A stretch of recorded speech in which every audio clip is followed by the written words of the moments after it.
Bro Enos bisa bantu untuk kasih lihat keberadaan saya di mana sekarang gitu, Bro Enos.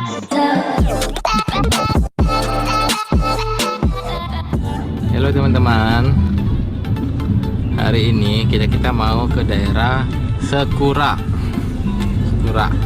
Sekura itu di mana? Di Kalimantan Barat, bro. Ini kita lagi baru sampai di area Sambasnya ya. Terus jalannya kemana juga nggak tahu. Tanya-nanya mas-mas. Ini namanya ini teman-teman apa Bundaran Sambas ya. Kita belok kiri guys. Bundaran Sambas kita belok kiri menuju ini menuju Tardiasa. Itu tempat penyeberangan ke lokasi Sekura. Oke. Ada tolnya, bro. Tol jembatan ya, tol. Ya kalau orang sini bilangnya tol, bro. Oh iya, ini namanya tol.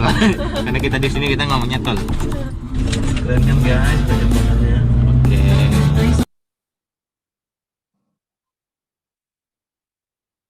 Ya mungkin Bro Enos bisa dicepetin kali, Bro.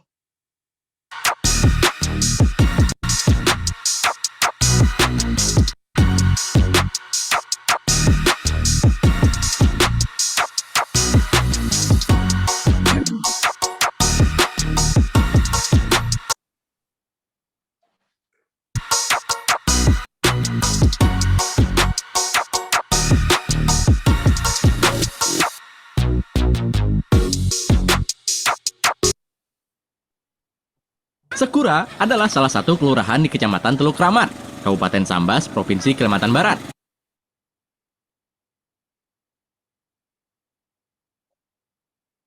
Sekura adalah ibu kota Kecamatan Teluk Kramat.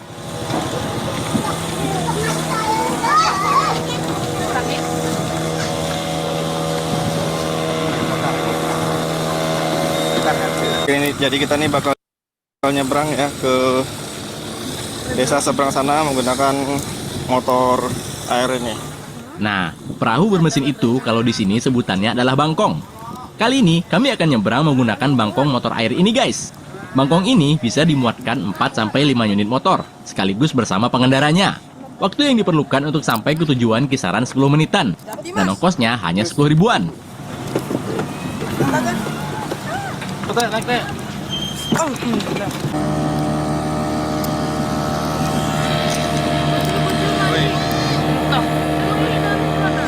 jadi kita sedang menuju desa mana lagi tadi? Sekura. Sekura ya, oke. Ya. Jadi kita sedang menuju ke Sekura, kawan-kawan. Jadi kalian tunggu aja, nanti kita akan lihat bagaimana keadaan Sekura di sana, oke? Sip. Dicepetin aja, Bro Enos. Nah, ya jadi perjalanannya sambil video berjalan. Sesampainya di Tanjung Katat, penumpang yang membawa kendaraan turun terlebih dahulu. Sekura.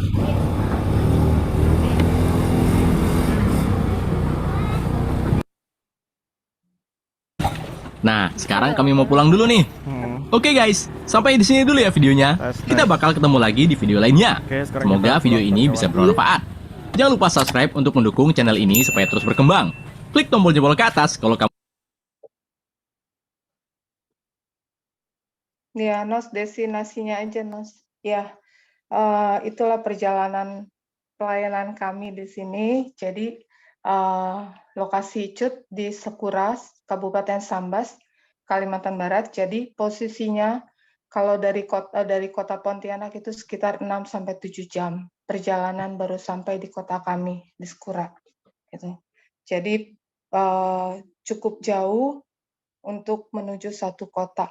Dan Icut di sini adalah di desa terkecil, dulu bekas lokasi orang-orang Madura.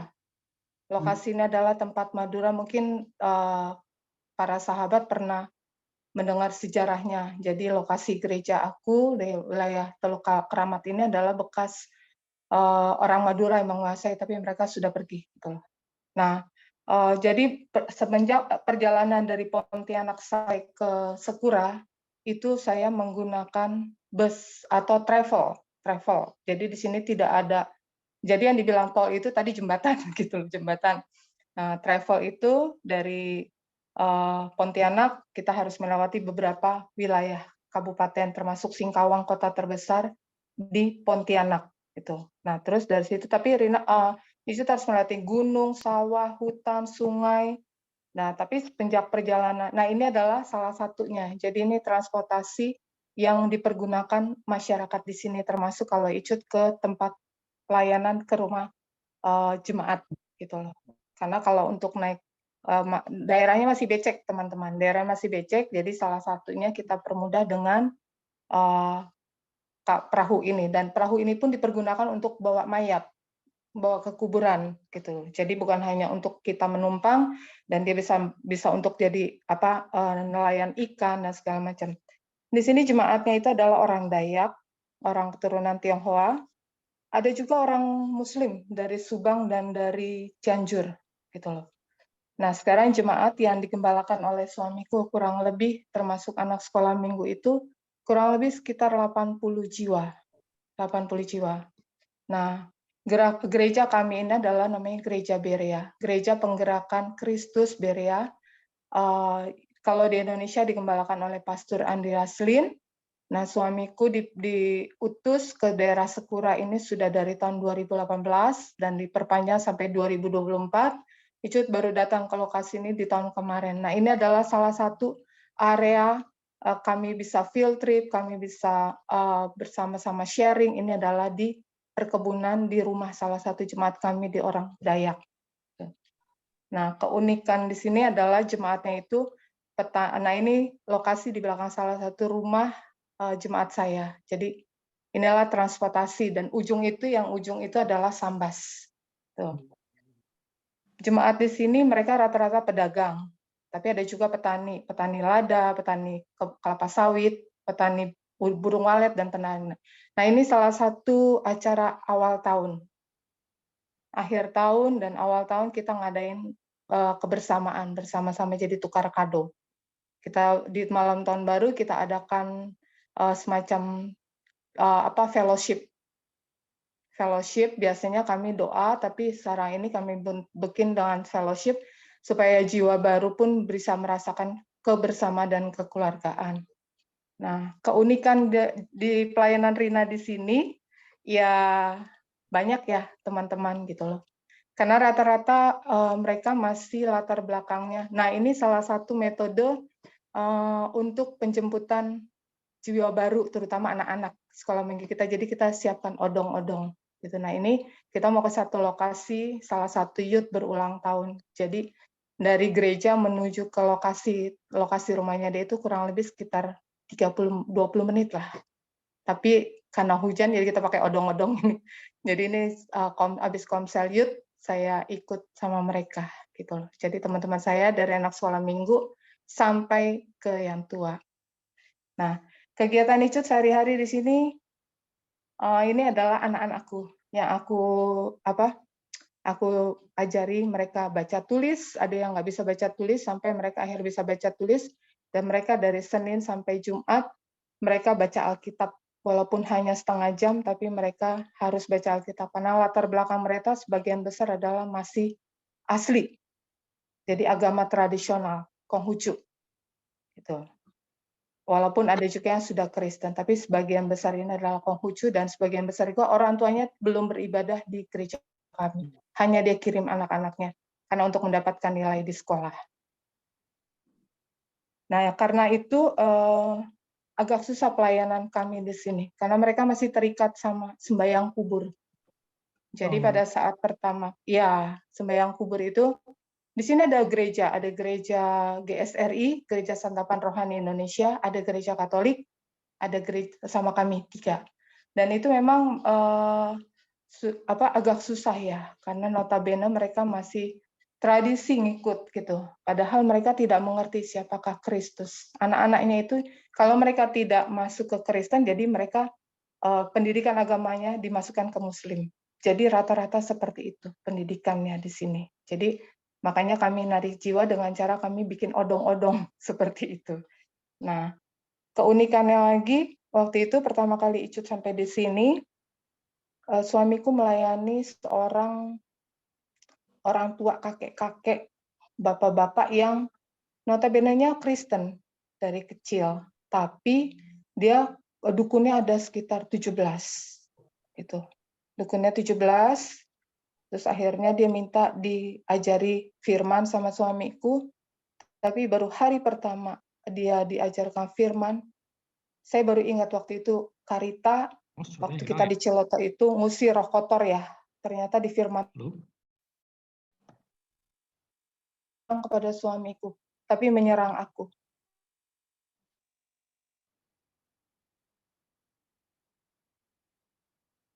Naik ke atas, aku di kamar, tapi pada saat suamiku sedang melayani dia, itu serangan itu luar biasa, serangan fajar. Itu akhirnya, tapi karena saya udah diwanti-wanti sama suamiku, ya aku berdoa juga. Jadi aku dengan kuasa dan otoritas daripada Roh Kudus, aku bisa usir kuasa itu. Tapi besokannya begitu mereka komsel lagi, serangannya berbeda lagi. Akhirnya mereka nyerah, karena mereka nggak sanggup untuk dengar firman, mereka sendiri yang membatalkan. Itu. Jadi sungguh unik gitu loh. Jadi kami tarik ulur, tapi kami di sini nggak patah semangat. Kami terus ya. Nah, lokasi pelayanan kami pun bukan hanya sekitar Sekura, tapi kami sampai ke Paloh. Dari Sekura ke Paloh itu kurang lebih sekitar 1,5 jam, dan itu menempuh hutan, jalanan tanah yang berbecek-becek segala macam seperti itulah. Jadi lokasinya. Nah, seperti ini. Tapi kalau ke Paloh kita tidak bisa naik perahu karena harus lewat darat. Jadi lokasi pelayanan suamiku dari Sekura, Paloh, Sambas, bahkan sampai Pemangkat, Singkawang, gitu. Kami jalani, gitu loh. Kami jalani supaya mereka mendapat kebenaran. Jadi kegiatan aku sekarang ini, nanti mohon maaf para sahabat karena saya meninggalkan Komsel yang sedang suamiku yang ngajar, jadi saya tadi dikasih izin, kemarin saya diminta sama Enos, tadinya awalnya mau video ya Nos, tapi ternyata suamiku ngasih izin, boleh gitu, tapi dengan catatan harus kembali lagi ke lokasi.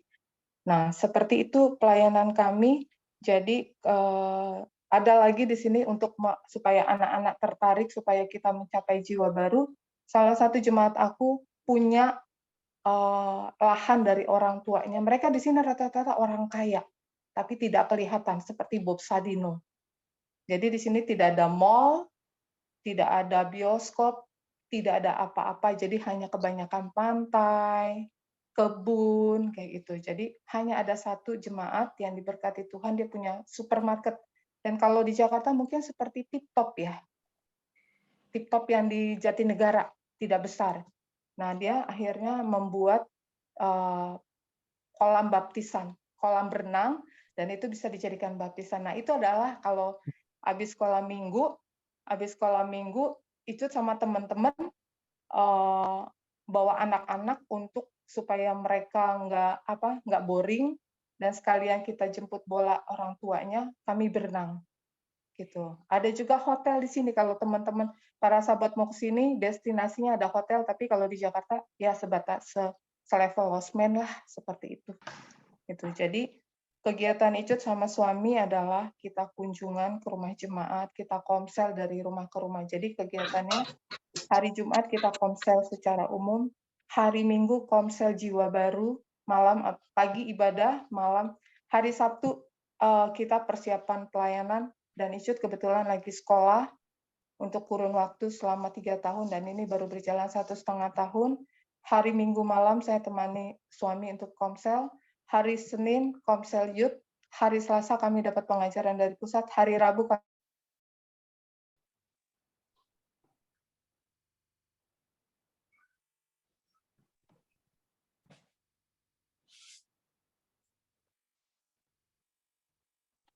Kayaknya nge-freeze ya, Mas. Ya, nge-freeze kayaknya. Ya, Sekura itu jauh itu. Iya, makanya remote sekali ya, remote ya. Luar biasa. Luar biasa ini Icut nih Ada pelayanannya. kawan kita di ujung dunia sana. Dekat dengan Malaysia. Luar biasa banget nih. Iya. Kalau ini kita sekali-kali ke sana. Tuhan berkenan ya. Aku baru sampainya ke Singkawang, tapi belum sampai ke sana. Iya. Isi bawah. Kak Yulina.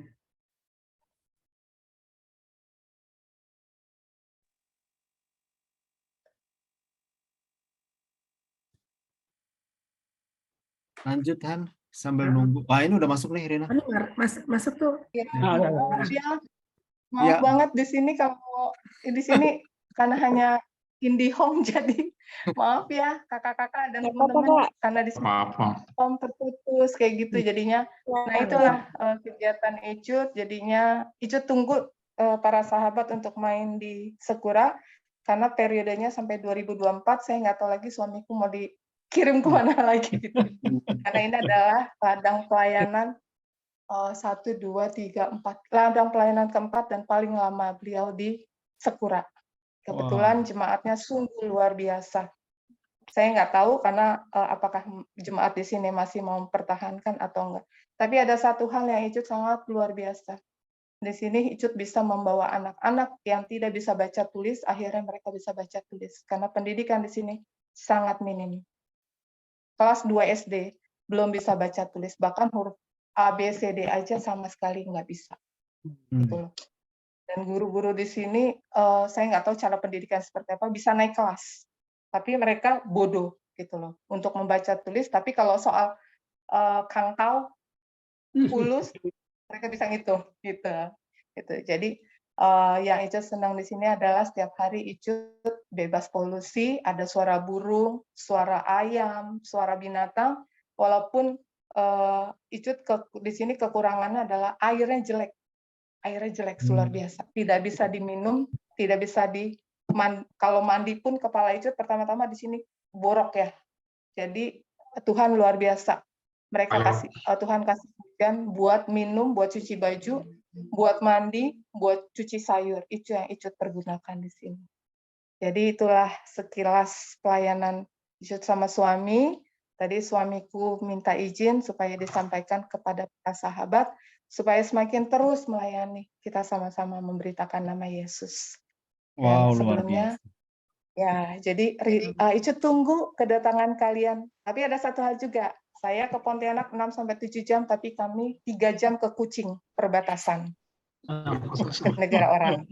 Ya, Lebih baik kemari. Mungkin Bang Beni sudah tahu. Jadi lokasi Icut adalah lokasi di Aruk. Jadi Kalimantan Barat ada 4 lokasi titik temunya dan sungguh luar biasa di sini Icut suka Sibau, Sakura, kemudian itu ya Etikong. Ya, Entikong, Putus Sibau, Sakura. Betul. Saya itu Putus Sibau. Icut dari Sekura ke Putus Sibau itu harus sehari semalam, Bang. Ya. Menempuh darat. Ya, Bang Beni tahu lah. Jadi sebelumnya itulah pelayanan Icut, dan Icut mohon izin karena Icut cuma dikasih waktu hanya untuk memberikan sharing pelayanan Icut dan suami di Sekura. Ya. Saya nggak bisa dengar Karita gitu. Ya, bukan nggak mau ngikutin tapi mohon maaf. Iya. Tuhan Yesus memberkati kita semua. Kita kirim nanti Pastor Henry ke sana. Baik, ditunggu. Bukan hanya Pastor Henry, tapi semua teman-teman sebelum Icut. Ya, nanti IO-nya si Lucy. IO-nya si Lucy. Baik, Kak, semuanya. Berkati. Thank you ya. Tetap semangat Rina. Sama, Bro. Sayang. Berkati. Aku Liv ya, Kak. Oke. Semangat ya, salam Thank you ya. Rin. Thank you ya. Ya, thank you semuanya. Oke, puji Tuhan, kita sudah mendengarkan kesaksian Kak Rina gitu ya, atau Kak Icut. Ternyata dia sudah menjadi istri gembala gitu ya. Iya. Tuhan, ternyata dari PNFAUK menghasilkan hamba-hamba Tuhan yang siap diutus sampai ke ujung bumi. Bagi saya tadi itu ujung bumi itu bagi saya dari sini. Nah, tapi dia dengan semangat, puji Tuhan. Saudaraku tadi Kak Icut tadi, Kak Rina berkata, saya tanggap sedikit, dia bilang ada kayak berdoa mengusir roh kotor, ada seperti itu saya dengar. Artinya memang di dalam kita masukin wilayah pelayanan, tentu di sana ada orang kuatnya. ya ada orang kuatnya, supaya kita bisa berhasil masuk ke satu daerah, maka orang kuatnya kita kalahkan dulu. Setelah dikalahkan orang kuatnya, baru kita bisa memenangkan jiwa-jiwa yang ada di sana. Nah, untuk itu malam hari ini kita siapkan hati kita untuk masuk kepada materi paparan dari Kak Rita Subesi tentang peperangan rohani, peperangan dalam roh. Waktu dan kesempatan saya persilakan kepada Kak Rita. Silakan Kak, memberkati. Mungkin mau ada pujian itu dulu ya, Kak Rita. Nggak usah, nanti waktunya habis. Oh ya udah, oke Pokoknya silakan. di waktu di awal, nggak usah. Ya baik Kak. Silakan Kak. Oke.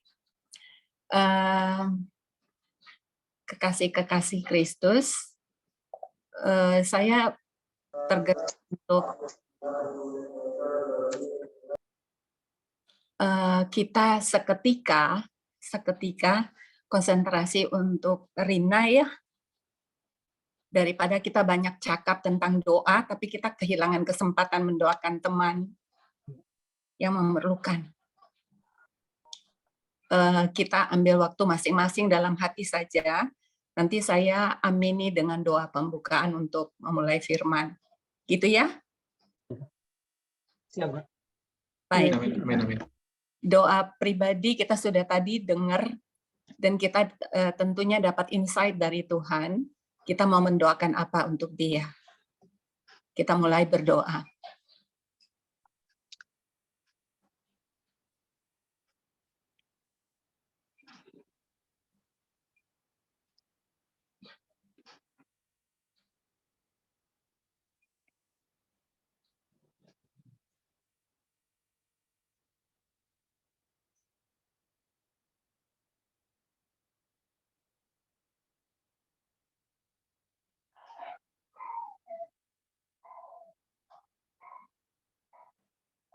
Lanjutkanlah kasih karunia-Mu Tuhan untuk rekan kekasih kami Rina dan suaminya.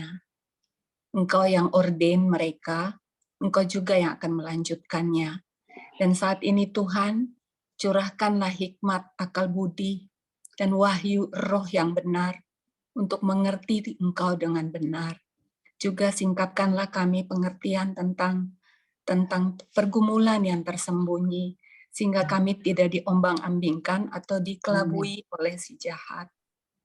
Kami berdoa untuk Tuhan, Engkau meneduhkan semua indera jasmani kami, dan hidupkanlah indera rohani kami untuk menangkap maksud Tuhan. Dan hamba percaya di mana 2-3 orang berkumpul dalam nama-Mu, Engkau ada di tengah-tengah mereka. Karena itu Engkau bisa mengisi masing-masing pribadi secara utuh sesuai dengan rencana Tuhan. Mari ya Bapa, karena bagian ini adalah alam roh, dan kami meminta otoritas Roh Kudus berkuasa penuh. Berkuasa penuh, mengatur kami, mengajar kami, mengisi knowledge kami, dan memotivasi hati kami Tuhan, relung hati kami yang paling dalam.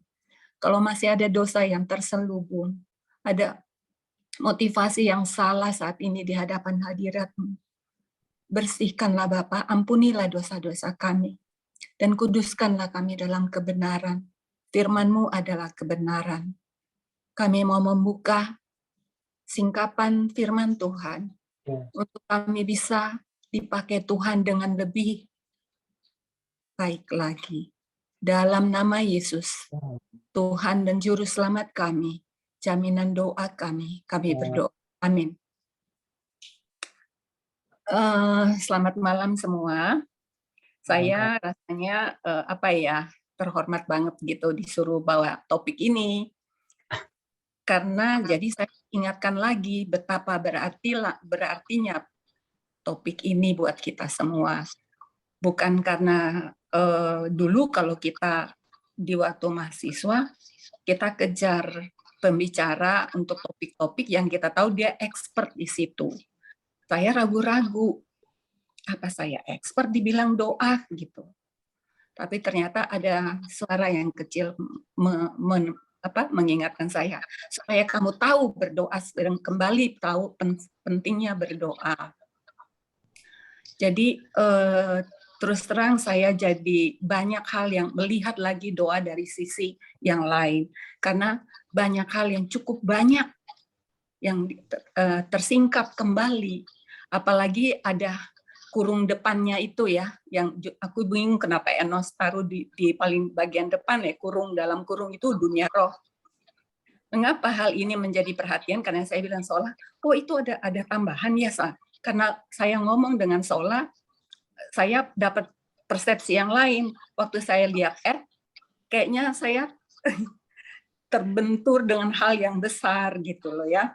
Karena apa? Kalau dunia nyata, kita lihat clear, jelas, tetapi sangat terbatas. Terbatasnya di mana? Sebesar kemampuan kita menangkap, melihat, itu saja. Sangat terbatas. Sebaliknya, dunia roh tidak terbatas. Tidak terbatas sama sekali. Atas, bawah, kiri, kanan, di udara, kita dilengkapi oleh dunia roh. Mata manusia tidak mampu menembusnya. Hanya oleh anugerah kasih Tuhan untuk penyingkapan hal-hal tertentu. Masih ingat Efesus 6 ayat 12?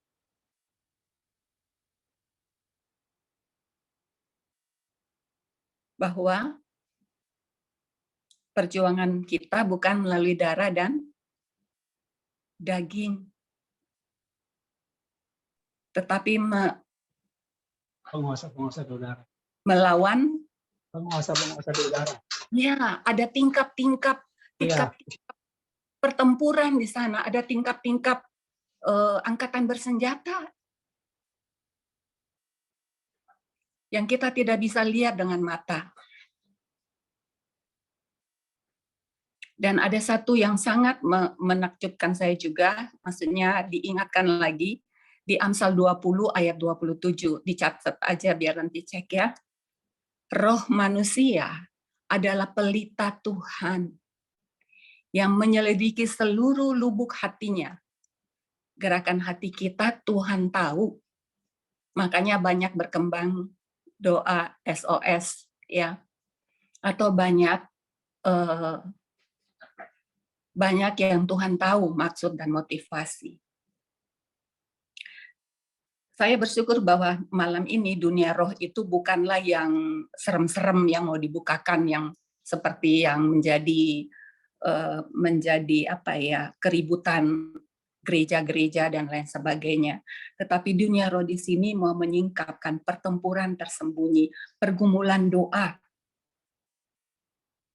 Nah, ini sangat kita perlukan sekali, karena ini harus tetap di-rewind, tetap di-refresh. Kalau mobil sudah berjalan lama, kan harus dibersihkan kacanya ya. Nah, seperti itu juga pengertian kita tentang pertempuran di tempat tersembunyi. Di Google ada tuh, waktu saya ketik pertempuran di tempat tersembunyi, langsung keluar itu. Tapi malam ini saya mau kasih sisi yang berbeda, sedikit taste aja, supaya kita punya waktu juga untuk berdoa ya. Pertempuran di tempat tersembunyi. Sasaran yang diinginkan adalah doa dalam pergumulan. Ya. Doa yang diam-diam, bukan go public. Pertempuran memberikan pengertian bagi saya bahwa ada peperangan melibatkan banyak pihak besar.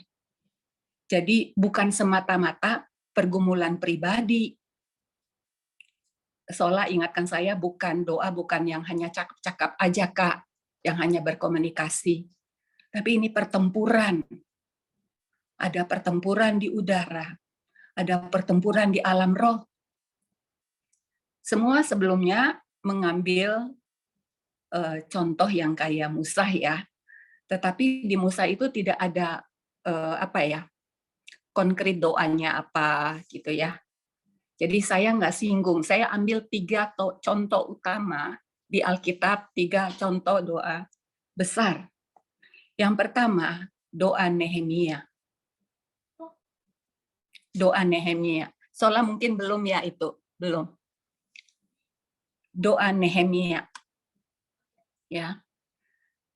Nehemia itu dia di tempat pembuangan. Jadi dia diangkut dari Yerusalem ke Babel oleh Nebukadnezar. Di sana saat ini dia di Puri Susan. Kalau bapak-bapak pendeta yang ada di sini pasti mungkin yang belajar teologi udah tahu ya hal-hal itu.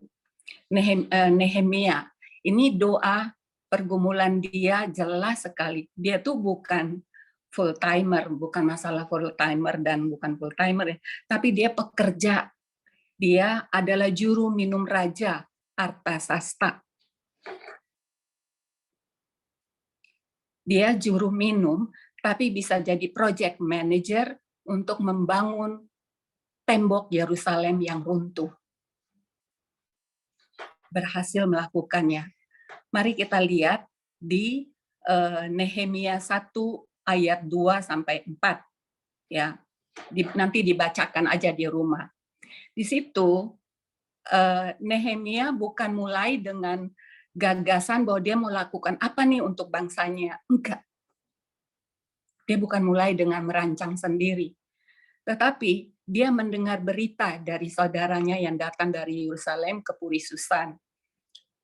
Saudaranya itu menceritakan bahwa orang-orang yang masih terluput di Yerusalem itu lagi dalam keadaan yang susah payah, tercela. Coba saya minta satu orang baca ayat Nehemia 1 ayat 2 sampai 4.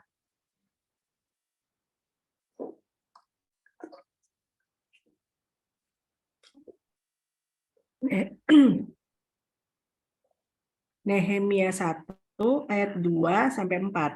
Iya. Datanglah Hanani, salah seorang dari saudara-saudaraku dengan beberapa orang dari Yehuda. Aku menanyakan mereka tentang orang-orang Yahudi yang terluput, yang terhindar dari penawanan, dan tentang Yerusalem. Kata mereka kepadaku, orang-orang yang masih tinggal di daerah sana, yang terhindar dari penawanan, ada dalam kesukaran besar dan dalam keadaan tercela. Tembok Yerusalem telah terbongkar dan pintu-pintu gerbangnya telah terbakar. Ketika aku dengar berita ini, duduklah aku menangis dan berkabung selama beberapa hari. Aku berpuasa dan berdoa ke hadirat Allah semesta langit. Iya. Jadi dia bukan jadi seorang eksekutif yang saya mau melakukan sesuatu di apa ya yang berguna gitu. Enggak. Itu dimulai dengan beban yang dia dapat dari teman-teman dan saudaranya yang datang dari Yerusalem. Dan itu beban ditaruh, seolah-olah beban itu ditaruh bagi dia, sehingga dia merasakan dorongan roh seperti itu. Dan dia bilang dia sampai terduduk dan menangis. Hal itulah yang memotivasi dia untuk berdoa dan berpuasa. Ya, beban yang dia dapatkan saat dia mendengar berita tentang keadaan Yerusalem, dia duduk dan menangis. Bukan dia ciptakan situasi, bukan dia ciptakan kebutuhan untuk adakan program pembangunan tembok, bukan. Tapi karena ada kondisi yang betul-betul menjamah hatinya. Dan itu yang rohnya tergerak. Ya. Kemudian kita lihat, karena dia bergumul beberapa hari, peperangan rohani dia sudah mulai pada waktu dia pas mendengar di Nehemia 1 itu. Pada waktu itu di bulan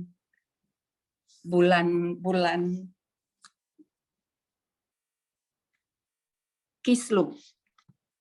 Bulan Kislu. Bulan Kislu itu kalau tidak salah November Desember ya. Siapa yang tahu tentang ini, pendeta? Jadi waktu Nehemia mendengar berita itu dari saudaranya dan orang-orang dari Yerusalem itu pada bulan November Desember. Kislu itu sekitar, kalau kita sekarang November Desember sekitar itu. Pada saat itulah dia bergumul beberapa hari. Tapi terus itu ke bawah sampai pada bulan apa namanya ya, bulan Nisan. Karena apa, pada bulan Nisan itu dia punya jadwal untuk membawa minuman kepada raja. Dia juru minum raja, membawa anggur. Dan mukanya terlihat sedih. Raja Artasasta bilang, "Kenapa wajahmu sedih sedangkan kamu tidak sakit?" Jadi ada sekitar 3 bulan setelah dia bilang dia berpuasa beberapa hari, berdoa beberapa hari, tapi pergumulan itu tidak berhenti. Roh dia tidak berhenti karena itu ada terus dalam beban dia sampai terlihat oleh orang lain, terlihat oleh bosnya, the big boss, raja yang adalah penjajah dia.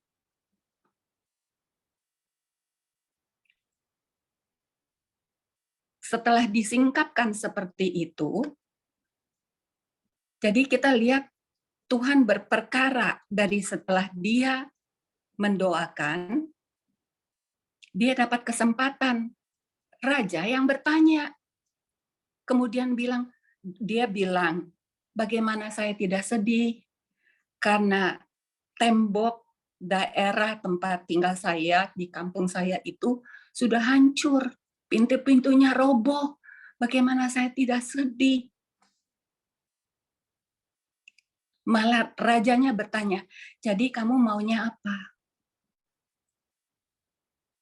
Dia bisa bilang dengan rendah hati, kalau pada baca cerita ini kita bisa lihat alur ceritanya ya. Karena contoh yang akan saya ambil ini penuh dengan apa ya, lengkap dengan doa-doanya, suasananya, serta nuansa pada waktu itu.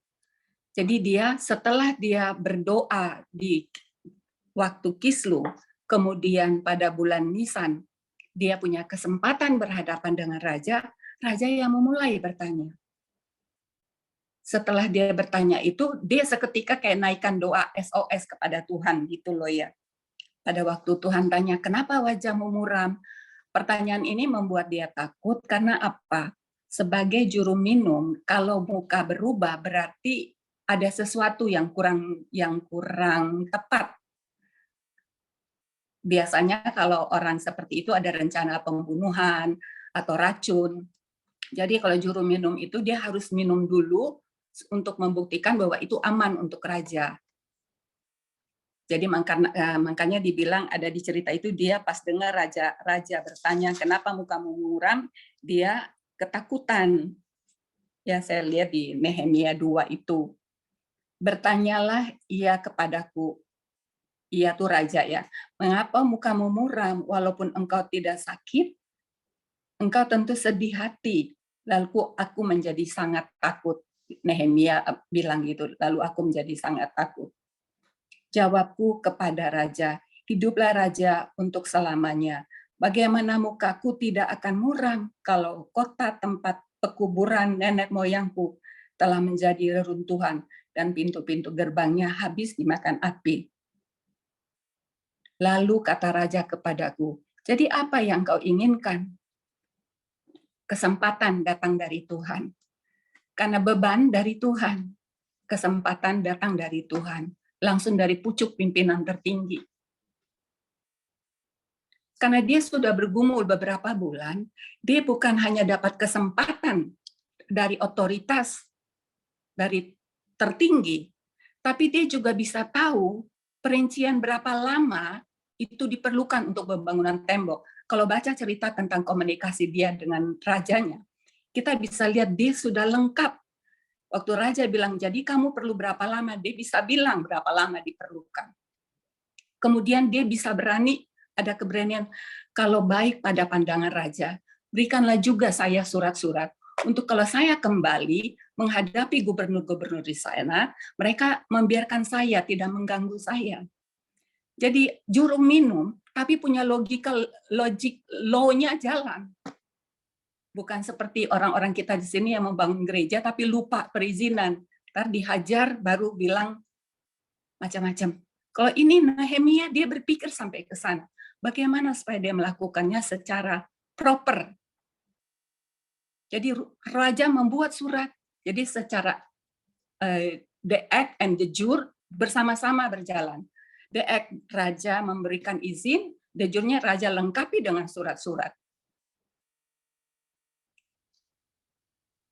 Ya. Di samping itu dia masih minta kesempatan. Kalau dipandang baik oleh raja, berikanlah saya kesempatan juga berbicara dengan penguasa taman, karena dia meminta kayu untuk balok-balok, untuk tembok dan segala macam. Jadi selama pergumulan itu bukan hanya kesempatan dibukakan oleh Tuhan dari pucuk pimpinan tertinggi, tetapi juga dia bisa punya rencana, dia bisa tahu berapa lama bisa diselesaikan, dia bisa tahu bahwa itu harus ada surat secara legal supaya dia bisa bekerja dengan tenang. Kemudian juga dia bisa tahu kesempatan untuk dapat perbekalan. Jadi pertempuran yang dia lakukan selama beberapa bulan itu mencerahkan jalannya dia untuk menjadi seorang project manager. Ya, itu baru satu ya teman-teman. Ini karena kita orang-orang pekerja, hal-hal yang seperti gini penting karena kita terlibat dalam pelayanan. Kalau kita tahu bahwa Tuhan yang berinisiatif, Tuhan yang membuka jalan. Yang kedua adalah Daniel. Semua pasti udah baca cerita Daniel konkret ya. Udah beberapa kali. Saya hanya mau bilang aja bahwa kembali pada Nehemia tadi, dari mulai dia bergumul, Tuhan kasih kesempatan, sampai beberapa bulan pergumulan itu dia bisa tahu konkret jalannya, dan tahu tembok itu diselesaikan dalam berapa hari. Ada yang udah tahu belum?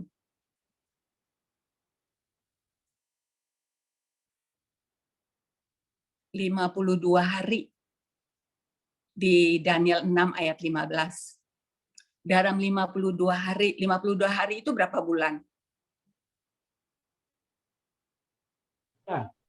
Ya, satu bulan. Nggak sampai 3 bulan ya. Nggak sampai 3 bulan, tapi pergumulan dia selama 3 bulan lebih, sekitar 3 bulan. Berhasillah dia. Nanti kalau baca Nehemia semua, really inspiring untuk kita yang di pekerja kantor. Yang kedua, yang berikut yang saya sempat lihat adalah doa Daniel. Daniel ini juga salah satu eksekutif besar atau pejabat besar lah di tempat Raja Babel. Dia dibawa, salah satu yang dibawa oleh Raja Babel dari Nebukadnezar ke di Babel pada waktu. Jadi dia juga mengalami beberapa kali raja dari mulai Babel sampai kerajaan Media dan Persia. Ada beberapa kali raja yang dia lalui Daniel ini. Tetapi yang doa-doa Daniel itu mulai Daniel 9 sampai Daniel 12. Bagaimana dia berdoa dan juga penyingkapan akhir zaman ada di bagian antara 10 sampai 12 itu. Tapi yang saya mau bukakan ya di dalam Daniel ini, pertama saat pemerintahan Darius, Daniel tidak merancang duluan sesuatu untuk memulai pelayanan atau seperti gitu ya. Dia mulai dengan memperhatikan dalam kumpulan kitab itu pada waktu saat pemerintahan Raja Darius. Ya. Kita lihat sekarang berarti kitab Daniel, pegang aja kitab Daniel.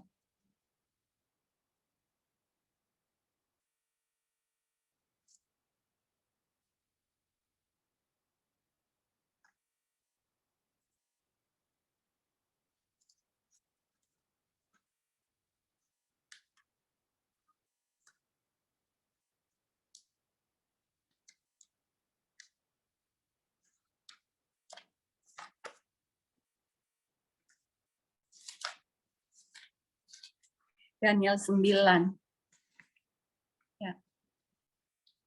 ayat 2 sampai Daniel 2 dan 9 ayat 2 sampai 3, ada yang bisa baca? Silakan. Pada tahun pertama kerajaannya itu, aku Daniel memperhatikan dalam kumpulan kitab jumlah tahun yang menurut firman Tuhan kepada Nabi Yeremia akan berlaku atas timbunan puing Yerusalem, yakni 70 tahun. Lalu aku mengarahkan mukaku kepada Tuhan Allah untuk berdoa dan bermohon sambil berpuasa dan mengenakan kain kabung serta abu. Maka aku memohon kepada Tuhan Allahku dan mengaku dosaku demikian. Tuhan Allah yang maha besar dan dahsyat, yang memegang perjanjian dan kasih setia terhadap mereka yang mengasihi Engkau, serta berpegang pada perintah-Mu. Kami telah berbuat dosa dan salah. Kami telah berlaku fasik dan telah memberontak. Kami telah menyimpang dari perintah dan peraturan-Mu. Dan kami tidak taat kepada Sampai hamba. itu aja, Eda. Oke. Maksudnya supaya kita tahu bahwa Daniel memulai istilahnya mau melakukan sesuatu bukan dari inisiatif dia ingin merancang sesuatu, tapi dia mulai tadi dengan apa?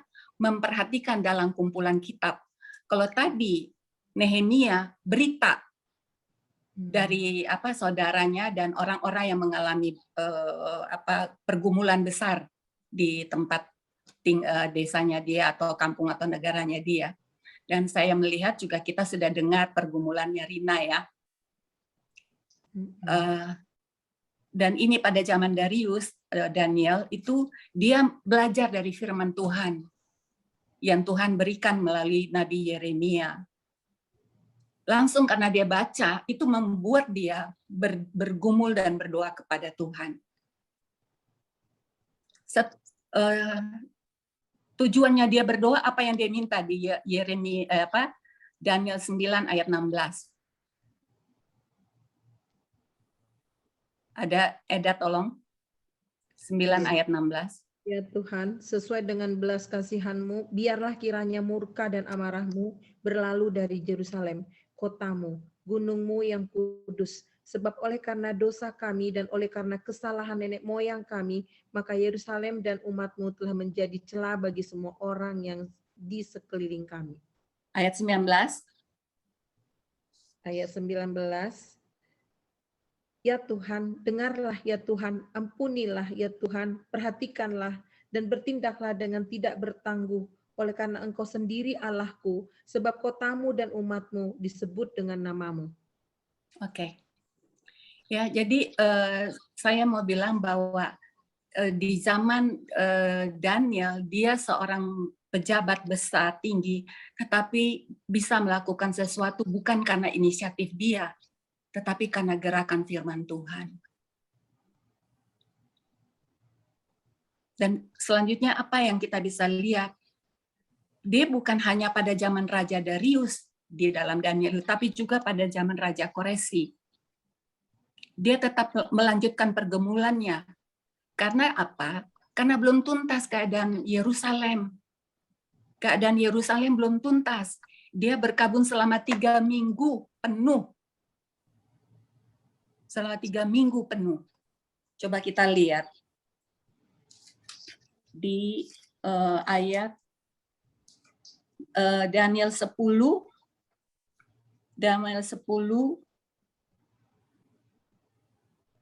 ayat 1 sampai 3. Salah satu orang tolong baca.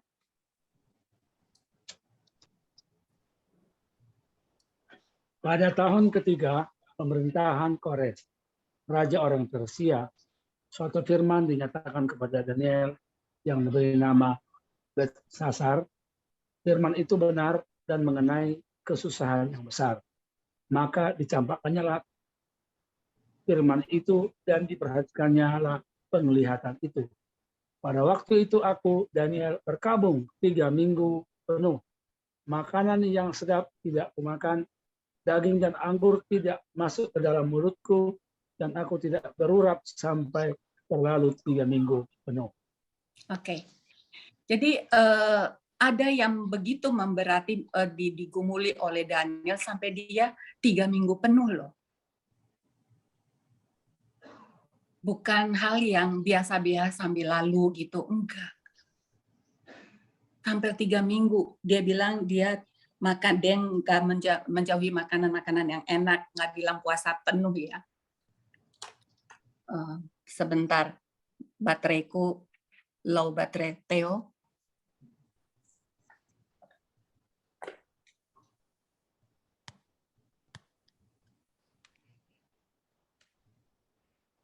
Sebentar ya.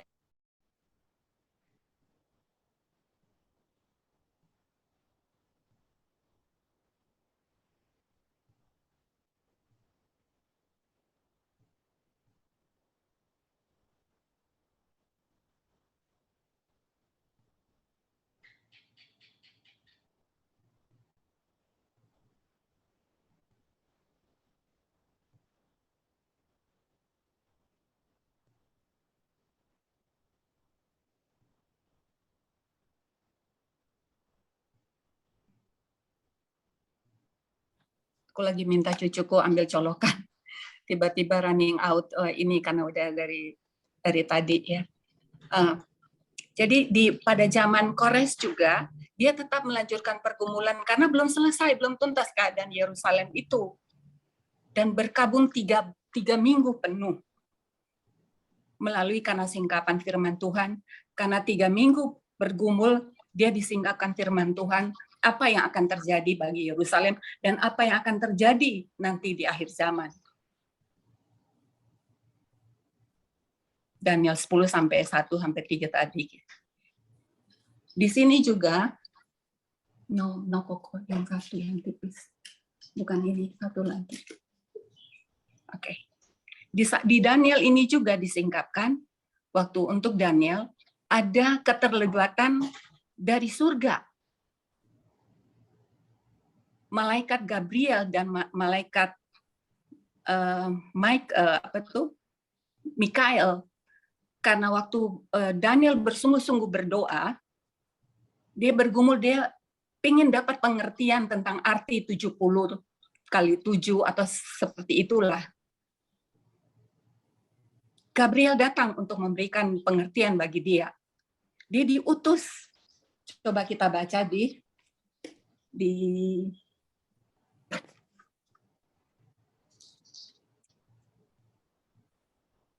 ada peperangan rohani 10 ayat 7.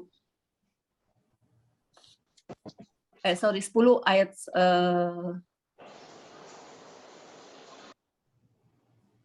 ya 10 ayat 7. 7. Demikian firman Tuhan. Hanya aku Daniel melihat penglihatan itu, tetapi orang-orang yang bersama-sama dengan aku tidak melihatnya. Tetapi mereka ditimpa oleh ketakutan yang besar, sehingga mereka lari bersembunyi. Demikianlah aku tinggal seorang diri. Oke, jadi ada singkapan secara roh ya untuk Daniel. Orang lain nggak bisa lihat, hanya Daniel yang bisa melihat penyingkapan tentang firman itu. Nah, karena kondisi seperti itu, Daniel kayak jadi lemah karena penglihatan-penglihatan terlalu besar. Dari surga kirim Gabriel untuk menolong Daniel.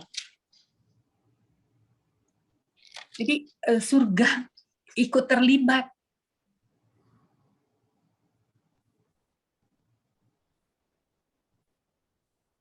Daniel 9 ayat 21. Daniel 9 ayat 21. Daniel 9 ayat 21. Demikian firman Tuhan. Sementara aku berbicara dalam doa, terbanglah dengan cepat ke arahku Gabriel. Dia yang telah kulihat dalam penglihatan yang dahulu itu pada waktu persembahan korban petang hari. Ayat 22, lalu ia mengajari aku dan berbicara dengan aku. Daniel, sekarang aku datang untuk memberi akal budi kepadamu untuk mengerti. Jadi dalam masa pergumulan yang 3 minggu itu, dia mencapai dimensi-dimensi yang bukan dimensi orang biasa. Dia melewati dimensi rohani yang luar biasa. Itu pada zaman penyingkapan Daniel ya, waktu bersama-sama berjuang. Kemudian kita lihat lagi penyingkapan yang berikut lagi, bukan hanya Gabriel, tapi malaikat Mikael. 10 ayat 13. 10 ayat 13. Saya baca ya. Pimpinan kerajaan orang Persia berdiri 21 hari lamanya menentang aku. Tetapi kemudian Mikael, salah seorang dari pemimpin-pemimpin terkemuka, datang menolong aku. Dan aku meninggalkan dia di sana berhadapan dengan raja-raja orang Persia. Saat ini juga memperlihatkan bahwa Daniel berpuasa atau bergumul secara 3 minggu penuh. 3 minggu itu berapa hari? 21 hari kan ya? Ya. Betul. Nah, roh-roh jahat juga menentang selama 21 hari. Itu yang dibilang oleh Gabriel, bukan? Mikael, 10 ayat 13. Pemimpin kerajaan orang Persia berdiri 21 hari lamanya menentang aku. Tetapi kemudian Mikael, salah seorang dari pemimpin-pemimpin terkemuka, datang menolong aku. Jadi Gabriel datang mau menolong Daniel, memberikan pengertian. Tapi dia dicegah oleh roh-roh jahat, yang itu, kuasa-kuasa gelap, selama 21 hari. Selama Daniel lagi bersungguh-sungguh bergumul. Itu terjadi di alam roh. Sama lamanya sama dengan puasa Daniel. Ingat nggak Tuhan Yesus berpuasa setelah 40 hari? Dia dicoba sebelum 40 hari habis atau setelah 40 hari habis? Setelah. Ya. Ya. Jadi alam roh yang dimenangkan oleh Daniel, dia tidak melihat secara jelas, hanya disingkapkan oleh Tuhan. Dan sampai malaikat Gabriel dan malaikat Mikael ikut turun tangan untuk dia. Jadi mereka berperang dengan kuasa kegelapan itu demi untuk memberi pengertian kepada Daniel. Nggak sederhana peperangan pertempuran di udara. Tidak sederhana. Jadi roh jahat pun memberi waktu khusus untuk menentang pada waktu kita mulai berdoa. Nah, itu 2 contoh dari orang kantoran, orang yang kerja beneran, yang terbeban dipakai Tuhan. Satu melalui beban teman, saudara yang menyingkapkan tempat asal dia, dan satu lagi melalui firman Tuhan. Tapi malam ini saya ingin kita menelaah dengan benar tentang bersama-sama tentang doa Tuhan Yesus di Taman Getsemani. Ini kita PA benar-benar di sini. Sholat tolong itunya di-expose. Doa Yesus di Taman Getsemani.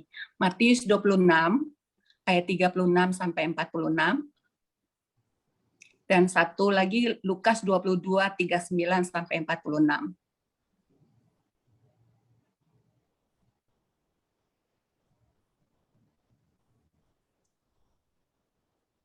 Hal ini penting, saya sengaja ini kita PA sama-sama sebagai reminder bagaimana pergumulan besar Yesus untuk kita menjadi anaknya, untuk kita menjadi berharga.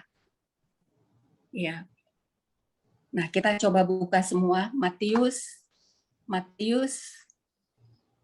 26 di Taman Getsemani. Saya memberikan waktu 3 menit untuk masing-masing membaca bagian ini ya. Kita mau menelaah, ingin supaya Tuhan menyingkapkan sesuatu bagi kita masing-masing di sini. Kita udah mau menjelang Paskah juga ya, mau menjelang Jumat Agung dan Paskah.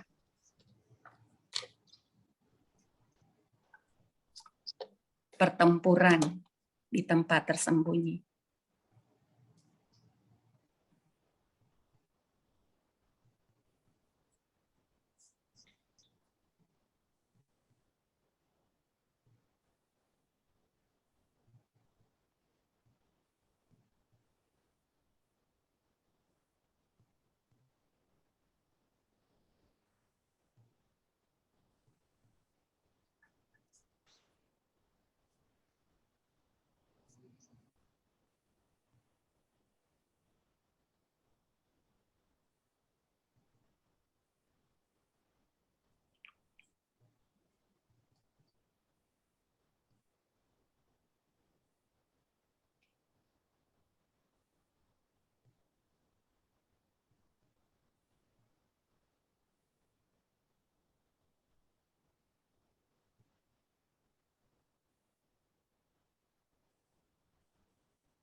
Ada yang sudah selesai?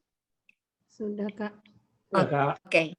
Siapa yang terlibat di bagian ini? Siapa saja yang terlibat?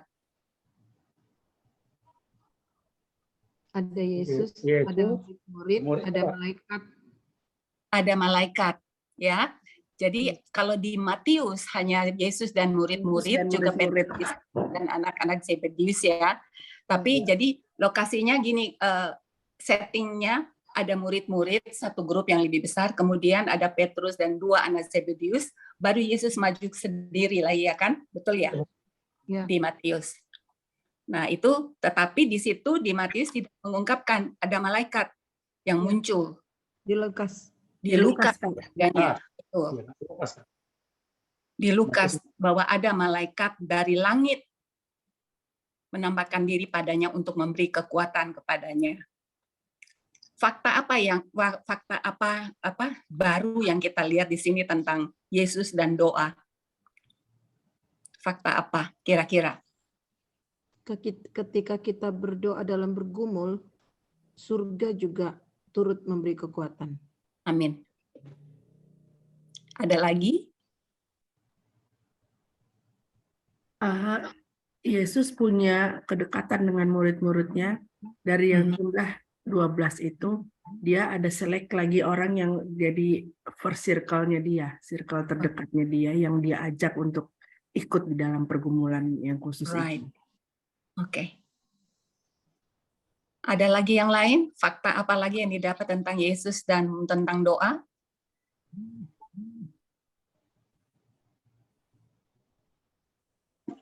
Ketika Yesus berdoa dalam ketakutannya, dalam itu dia bisa berdoa berkali-kali.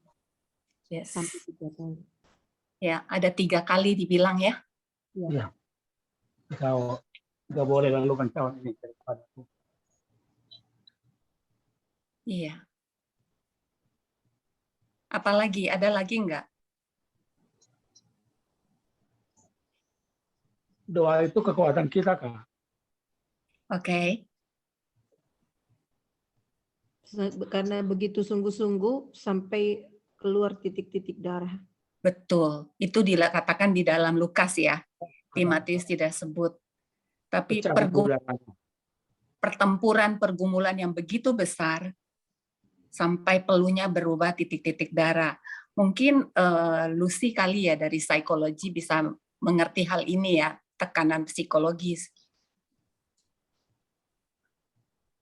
Dulu kan pernah waktu saya dengar Pak Eroyan Ditasoy bicara, dia bilang kalau seseorang dalam tekanan yang berat, dalam pergumulan berat, memang bisa pecah pembuluh darah.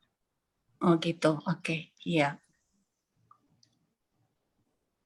Tapi di itu bilang peluh, jadi keringat. Iya.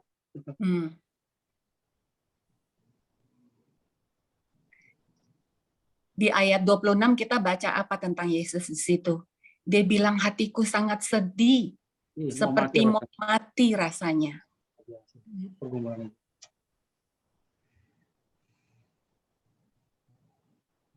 Dalam pergumulannya, Yesus ada masih rasa gentar juga ya, Kak ya? Ya. Ada rasa gentar juga Yesus Gentar. manusiawinya itu. Dibilang gentar, dibilang ada gentar, kata gentar ada di situ di Matius kalau nggak salah ya. Ya di Matius, Kak. Betul, Kak. Sedih dan gentar. Betul. Gentar. Jadi keadaan yang sangat yang biasanya dia begitu berani, jadi manusianya muncul, tetapi begitu menekan, jadi pergumulan yang sangat besar. Apalagi coba?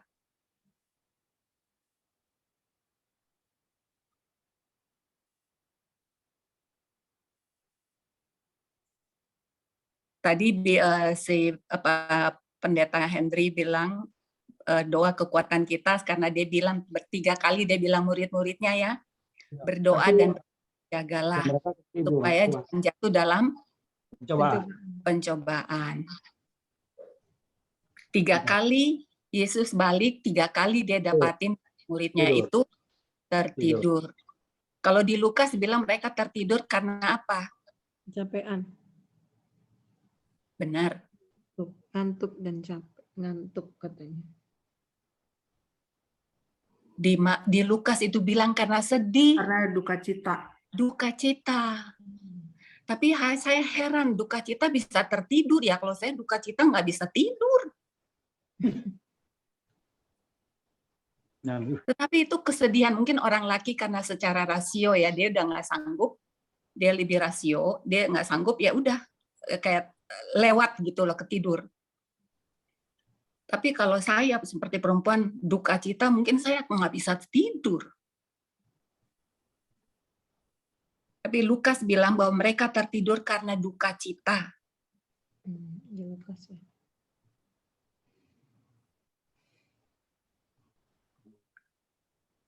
Oke.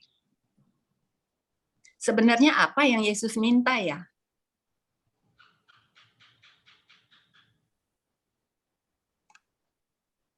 Berjaga-jaga. Beban yang akan dipikul itu kalau bisa dilepaskan. Iya. Hanya itu permintaannya, kalau boleh cawan ini lalu daripadaku.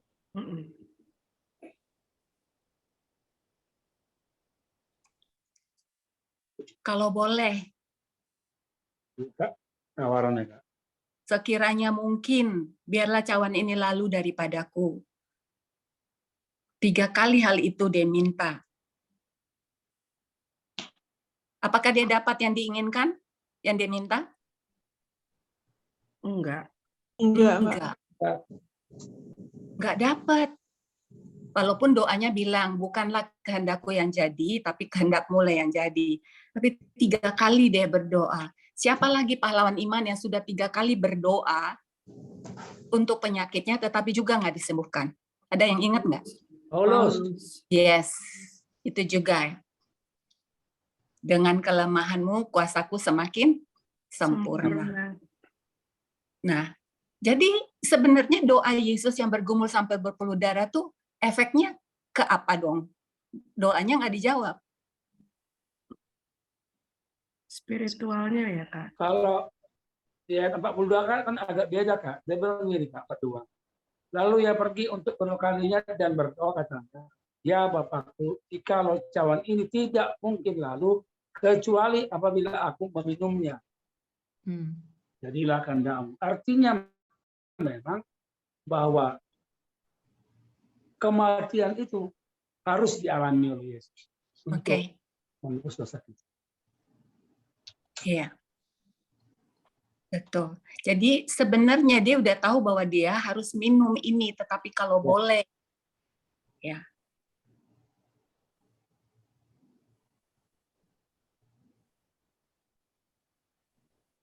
Kenapa dia berduka? Kenapa sampai sedemikian sedih? Dan bagaimana dia menghadapi? Tidak dijawab, tetapi hasilnya, efeknya, efek rohani, dia mampu menghadapi itu. Dia bilang, bangunlah, marilah kita pergi. Yang mau menyerahkan aku sudah. Dia mampu mengatasi keadaan yang gentar seperti itu. Murid-murid yang tidak berdoa mampu nggak menghadapinya? Nggak kuat, mampu. Mereka tercerai-berai. Ya, berantakan, Pak. Berantakan. Bahkan, kenapa Yesus sampai dalam tekanan seperti itu? Ingat nggak apa yang dikatakan Yesus di kayu salib untuk Bapaknya? Ampuni mereka. Bukan itu. Teriakan. Elo. Kenapa Bapak meninggalkan aku? Oleh lama. Bapak sama kami. Oke. Mengapa Jadi engkau menghadapi pergumulan itu sendiri, murid-muridnya tinggalin dia, bapaknya pun tinggalin dia, terpampang di itu sendiri. Di salib.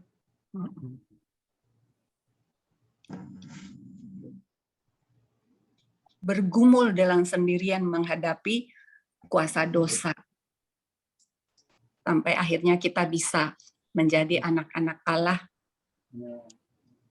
punya status anak Allah, diampuni dosa-dosa, dan diberi otoritas pula untuk alam maut. Diberikan kesempatan pula melayani.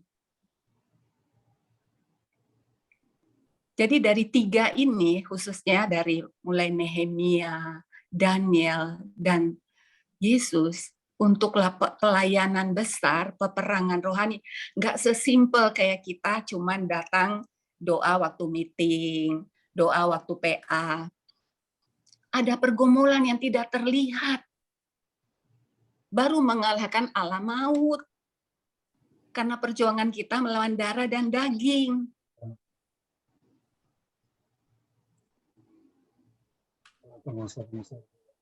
Penguasa-penguasa di ruang angkasa sana.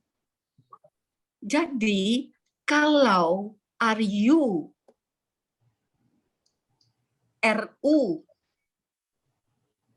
punya doa tidak lebih hebat dari acaranya, percuma kita mengundang pembicara hebat sekalipun tidak mendongkrak apa-apa.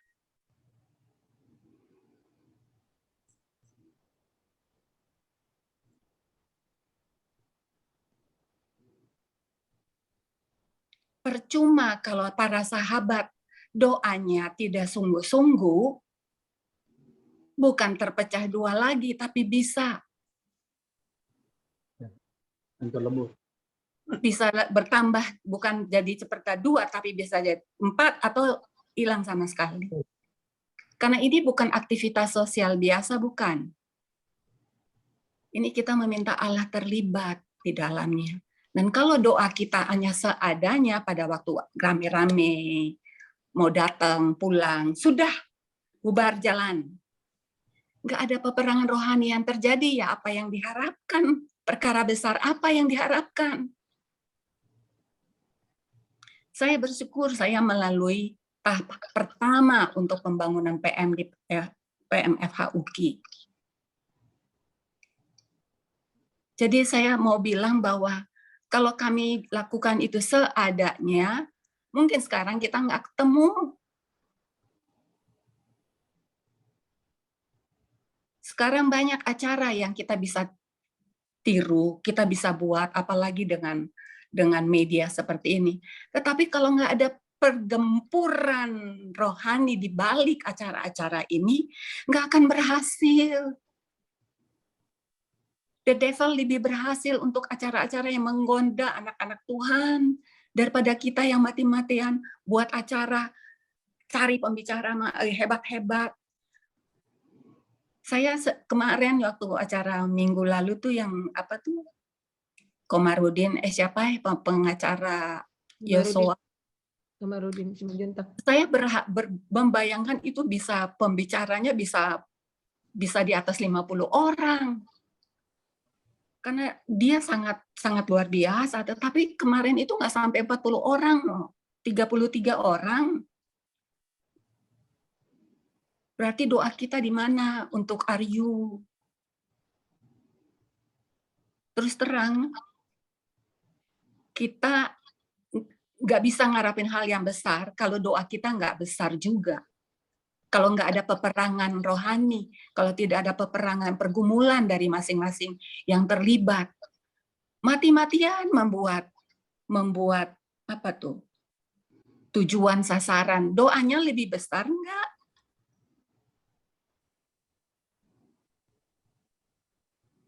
Ingat Daniel, 3 minggu dia bergumul.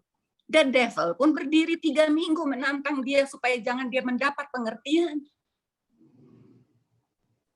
Hal besar apa yang kita ingin terjadi di sini? Tuhan kasih apa untuk Aryu? Saya pikir bukan hal yang kebetulan ini boleh ada. Tetapi kalau kita terlibat, bagaimana doa kita? Terus juga saya melihat bahwa ada yang terlibat pelayanan begitu banyak, gitu ya. Punya waktu cukup nggak untuk mendoakan dengan sungguh-sungguh kalau terlibat pelayanan banyak? Vokal group atau paduan suara, ya udah waktu datang berdoa sama-sama, oke udah. Pulang berdoa sama-sama, oke udah pulang. Goodbye. Nanti tampil waktu hari Minggu, doa sama-sama, udah. Ada nggak pergumulan khusus untuk paduan suara itu?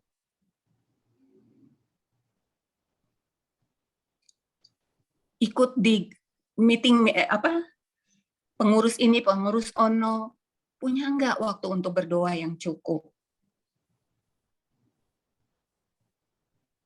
Maaf, ini bukan aku mau marahin ya. Tetapi kalau kita mau buat hal besar, doa kita juga perlu besar.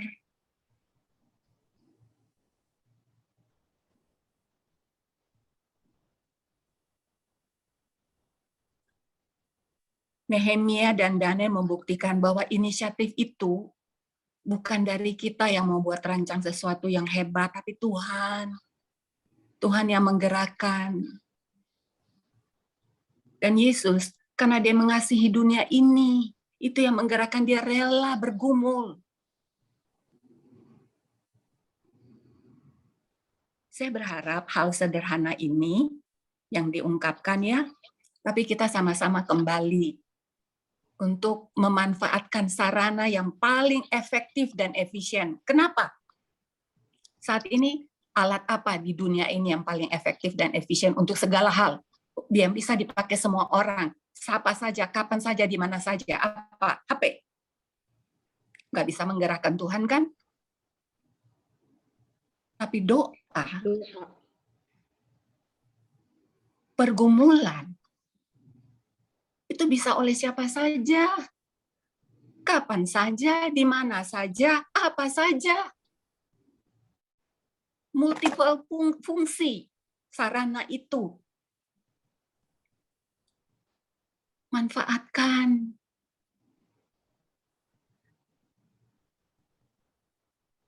Setia dengan apa yang sudah Tuhan taruh, bergumullah sungguh-sungguh untuk hal itu. Menjadi besar. Bukan besar untuk jadi bangga ya, tapi jadi efektif.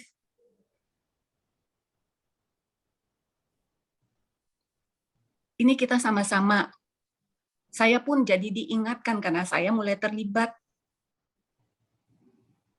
untuk Leader Connect. Saya berharap siapa yang masih di para sahabat, tolong doakan dengan sungguh-sungguh sehingga tidak jadi aktivitas sosial saja. Lama-lama bubar jalan kalau nggak ada doa yang mensupport. Are you juga bisa lama-lama bukan jadi 2 lagi, tapi bisa jadi 3 atau jadi 4. Kalau nggak disupport dengan doa yang sungguh-sungguh. Peperangan kita bukanlah darah dan daging, tetapi melawan penghulu-penghulu yang di udara.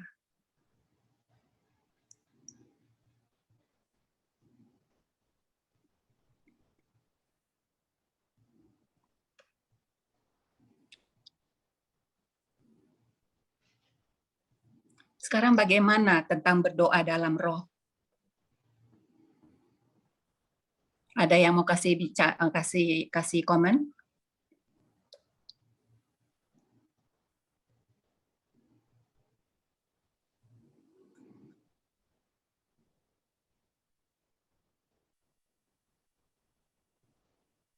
Kenapa kita berdoa dalam roh?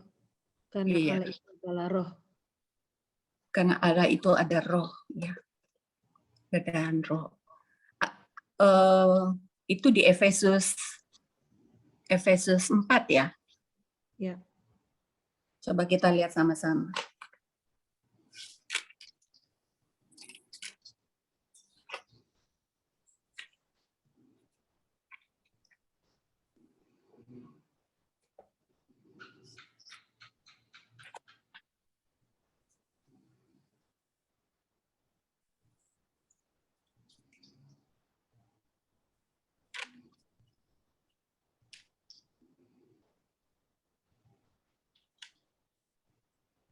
Efesus 4 ayat berapa ya?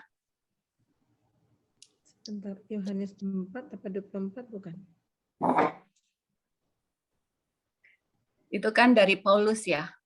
Yang 6 ayat 18 bukan Kak, yang berdoalah setiap waktu di dalam roh dan berjaga-jaga di dalam doamu.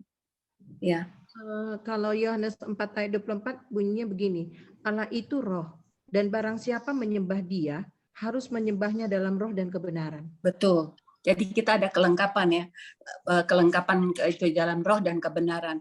Kalau si yang tadi Sola di ayat berapa? Yang Lucy maksudnya Kak? Yang berdoa dalam roh itu? Iya, Efesus 6 ayat 18. Oh, Efesus 6 ayat 18. Padahal sebelumnya siapa tuh Paulus lagi marah-marahin orang yang mau bahasa-bahasa roh gitu loh. Itu karena ada orang-orang yang menyombongkan diri dengan bahasa roh. Tetapi di sini Efesus 16 ayat 18, dalam segala doa dan permohonan berdoalah setiap waktu di dalam roh dan berjagalah di dalam doamu itu dengan permohonan yang tak putus-putusnya untuk segala orang kudus. Jadi teman-teman kita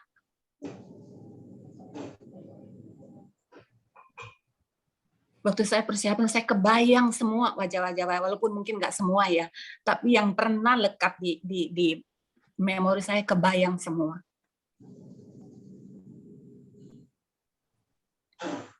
Dan dari keadaan para sahabat menjadi dengan Aryu, berarti kita sudah lihat bahwa ada yang tidak bisa kita kuasai. Hanya Tuhan yang bisa. Ini berarti first warning untuk kita sungguh-sungguh berdoa. Jangan harapkan hal yang besar terjadi kalau doa kita biasa-biasa saja.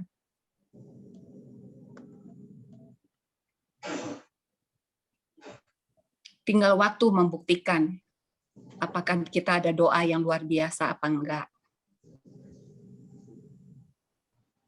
Saya mau cukup sampai di sini. Ada yang mau bertanya?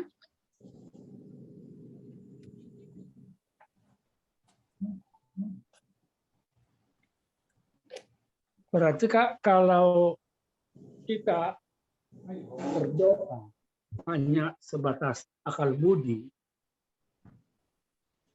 berarti kan tidak menembus alam roh, kan gitu? Analoginya saya nggak begitu. Karena kan Yesus juga mengajarkan kita doa Bapa kami. Ya, tadi tapi doa Daniel dan Nehemia juga doa dengan bahasa biasa. Ya. Artinya gini Kak, sebenarnya yang saya tangkap dari tadi, sebenarnya kita harus lebih dahulu mengalahkan penguasa-penguasa kegelapan itu. Karena itu yang membelenggu pikiran orang, sehingga bisa menerima kebenaran yang murni itu. Karena belenggu. Jadi artinya belenggu itu yang harus kita hancurkan dulu, sehingga terbuka, baru bisa raih ke musuh yang orang yang akan kita bebaskan itu. Betul. Kalau diikat, ya sulit gitu. Betul. Dan masalahnya kita nggak bisa lihat dengan mata kepala sendiri kan si musuh itu, belenggu itu. Betul. Jadi kita perlu berdoa, apakah dengan akal budi ataukah dalam bahasa roh. Pokoknya berdoa dan bergumul. Kayak Nehemia dan Daniel, saya bergumul aja, dia nggak pakai bahasa roh. Tapi bergumul. Kalau sekarang zaman kita yang bisa ada pakai bahasa roh, lebih baik. Karena apa? Itu akan membangun kita dan juga kita tembus bicara langsung ke surga. Tapi jangan sampai ini yang menjadi perpecahan tambah lagi. Karena Allah memberikan itu, the devil tahu ini alat yang paling ampuh. Makanya dia berusaha mengkacaukan kita dengan alat yang paling ampuh itu. Bahasa roh. Kalau berdoa, setiap waktu yang bisa bahasa roh, pakai bahasa roh. Tapi kalau dalam pertemuan jamaat, Paulus minta, pakailah bahasa yang bisa membangun jemaat.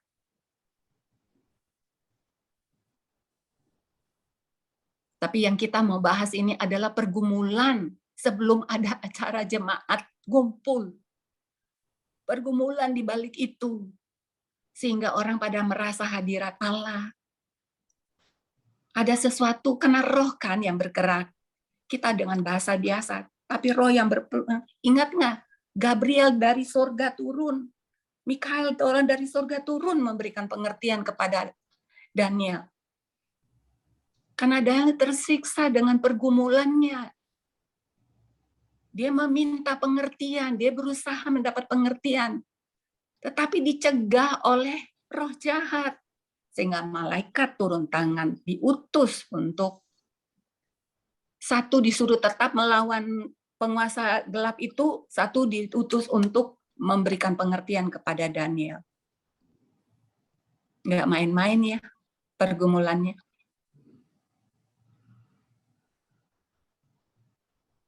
Jadi ternyata banyak juga aktivitas rohani ya kayak aktivitas sosial aja. Doa hanya sebatas formalitas, buka dan tutup, doa syafaat.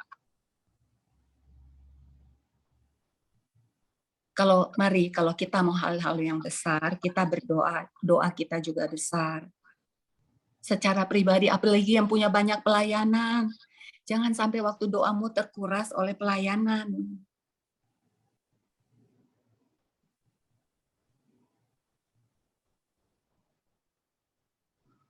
Atau terkuras untuk mikir strategi, tapi kurang waktu berdoa. Hai.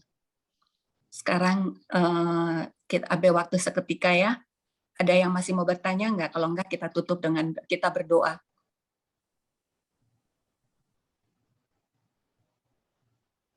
Oke. Saya mau tanya semua ya yang hadir di sini. Kira-kira puas nggak dengan status UKI? Ada nggak yang bergumul sungguh-sungguh untuk UKI, reputasi UKI? Iya, yang non-Kristen, universitas non-Kristen, itu bisa di atas UKI jauh. Kasiannya rektor kita berjuang mati-matian sendiri untuk memberikan status unggul. Kita support dia nggak di dalam doa?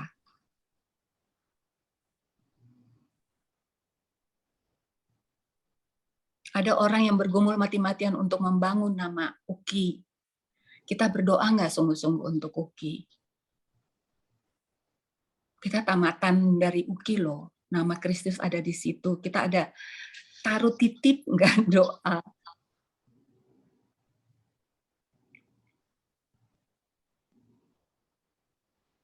Kalau kita mau hal besar terjadi di para sahabat, doa juga mesti besar. Untuk Aryu harus doa juga ada besar. Jangan diganti dengan acara yang meriah, ya ambrol.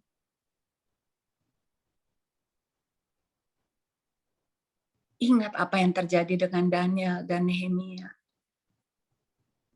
Nehemia cuma butuh waktu 52 hari untuk bekerja, tapi dia berdoa selama 3 bulanan.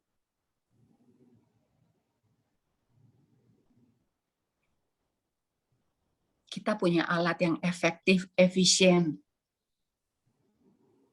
saat ini dan selama-lamanya. Bisa siapa saja, kapan saja, di mana saja, cara apa saja. Lakukan peperangan rohani. Mau bahasa sendiri atau bahasa roh. Kalau yang sudah punya bahasa roh, puji Tuhan. Praktisin itu. Direct dengan Tuhan jadinya. Mari kita berdoa.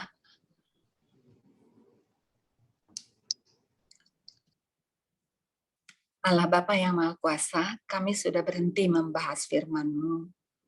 Tetapi Roh Kudus, Engkau bisa melanjutkan kehendak-Mu pada semua yang sudah mendengarkan tentang peperangan, pertempuran di udara, peperangan rohani ini. Ya Allah, lanjutkanlah kasih karunia-Mu bagi semua yang mendengar. Dan biarlah roh-Mu menyatu dengan roh kami semua untuk mentuntaskan kehendak Tuhan. Seperti yang dilakukan oleh Daniel, dia tidak berhenti pada satu raja, tapi pada raja yang berikut dia masih melanjutkan karena belum ada perubahan yang terjadi. Ya Allah, di atas semua-muanya bukan karena supaya kami jadi jagoan atau pahlawan iman, tapi supaya kami mengenal Engkau dengan benar. Supaya kami mengenal Engkau dengan benar, supaya akhlak dan akidah kami sejalan ya Tuhan. Supaya hidup kami menjadi khotbah yang benar.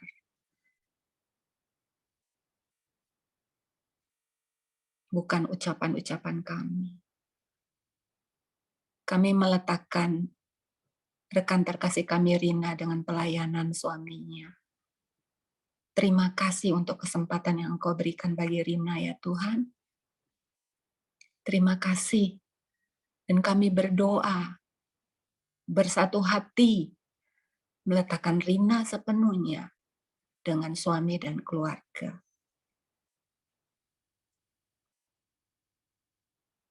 Biarlah perkara besar boleh terjadi melalui dia dan suaminya ya Tuhan.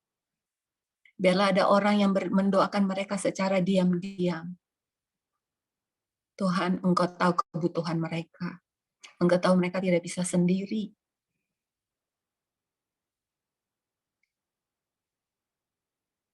Roh Kudus, penasehat ajaib. Biarlah Engkau bekerja melalui Rina seutuhnya dan suami. Dan lindungi dia dengan suami dan keluarga seutuhnya. Sebagai biji mata Tuhan. Kami berdoa untuk para sahabat dengan pergumulan mereka, para anggota. Terima kasih ya Tuhan, bahwa Engkau mengasihi mereka seperti biji mata-Mu sendiri. Kami berdoa untuk semua mengalami pembaharuan dari Tuhan. Kami berdoa bersama-sama untuk Aryu ini, dalam dimensi Tuhan bawa kami untuk melakukan kehendak Tuhan seutuhnya. Ampunilah kalau kami lalai dalam berdoa untuk hidup kami, untuk pelayanan kami, atau untuk pekerjaan kami. Ya Allah Roh Kudus, bimbinglah kami untuk selalu berdoa kepadamu dengan benar. Secara diam-diam, biarlah mata kami menjadi mata yang berdoa. Pendengaran kami menjadi pendengaran yang berdoa, Tuhan. Dan batin kami yang Engkau selidiki sampai relung batin yang dalam, boleh menjadi hati yang berdoa kepadamu. Kami taruh Uki kembali kepada tangan Tuhan. Dengan hati kami mengangkat Uki seutuhnya. Permuliakanlah nama-Mu ya Tuhan. Berkatilah rektor kami. Dan berkatilah orang-orang yang secara diam-diam melakukan movement untuk mempermuliakan nama Tuhan di UKI. Para pekerja atau para dosen yang diam-diam sungguh-sungguh mau memuliakan nama Tuhan di UKI, berkati. Dan Tuhan singkirkan dari sarang penyamut, perampok-perampok, dan koruptor-koruptor yang ada di UKI. Bersihkan demi nama-Mu ya Tuhan. Dalam nama Tuhan Yesus, kami berdoa. Amin.